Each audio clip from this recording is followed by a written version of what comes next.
able to get that type of stress in a running motion. So it's natural for the body to be able to adapt to it. And our entire time what we're doing is we're adapting the body to run lower longer, basically, which is extending our drive phase.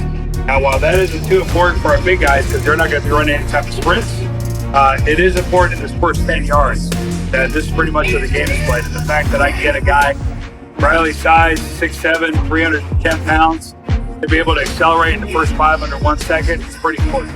Pretty important. It's going to dominate. Leads to dominating our opponents, which is nothing more than hand-to-hand combat at the whistle for him.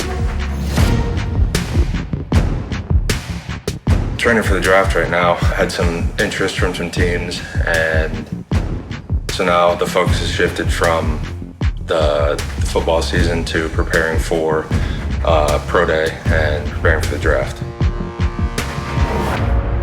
We're looking for it's great to be dominant in the first, second quarter, come out fresh in the third quarter, but fourth quarter dominance, right? That's when it really matters, especially if you got a close game, right? That's what we're looking for. It's helped in being able to stay lower longer, which is really important as an offensive lineman.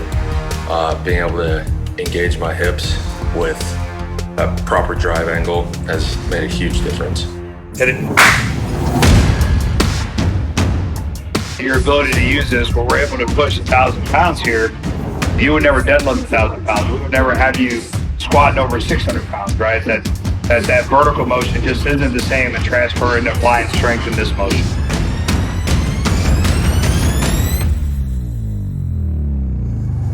I think it was pretty clear throughout the season that we'd get to the fourth quarter and I was still playing like I was in the first quarter. And I think a lot of that comes back to what we do on the SprintTrainer. We'll push 500, 600 pounds down and back and then have to go out and run a sprint and perform at a high level with tired legs.